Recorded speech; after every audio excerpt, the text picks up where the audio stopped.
Hello, YouTube. It's your favorite bedheaded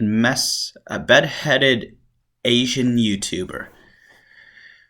So, today I want to try something different in terms of YouTube and probably a new segment that I might start on YouTube on my channel called Book Review, in which I will discuss and go over briefly books that I have read in the past year.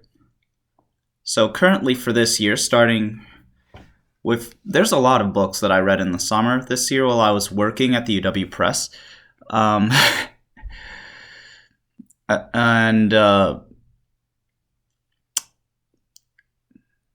one of them I actually got because of work. And that is what I want to talk about in this particular episode of Book Review. So, this book is called Birdbrain. Despite the title, no, it's not about biology, or technically birds in general. But,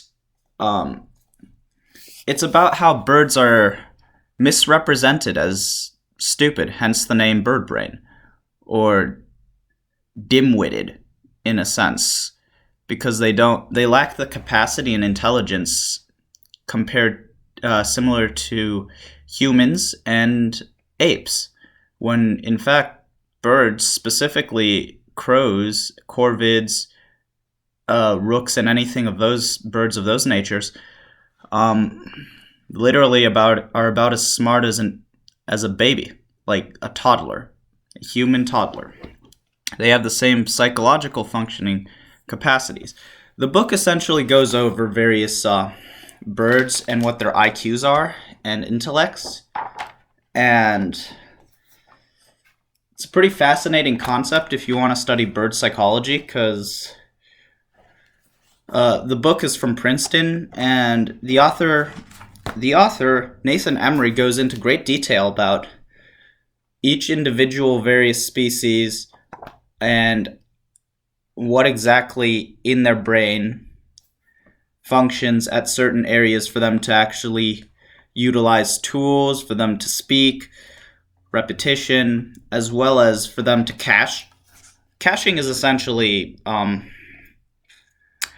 where birds hide food and stock for the winter, so that they can come to them later, but also so they can hide food from enemies that want to actually invade their territory.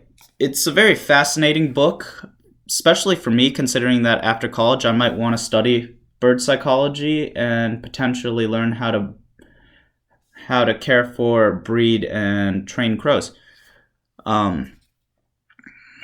As crows are one of my favorite animals, and they are extremely fascinating birds and quite intelligent. I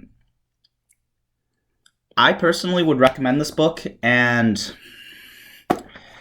you can learn quite a bit from it, and it's not really that hard to digest the words and information in the book either. It's like slightly over 100 pages, and the wording's pretty comprehensible. So if you have an interest in birds or psychology or anything of the aviation species, or even just want to actually learn about more animals and birds, check out Birdbrain, order it online, and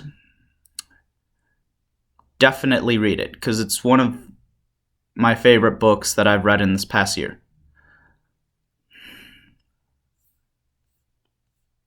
I hope you enjoyed this episode of Book Review, and I'll catch you guys later.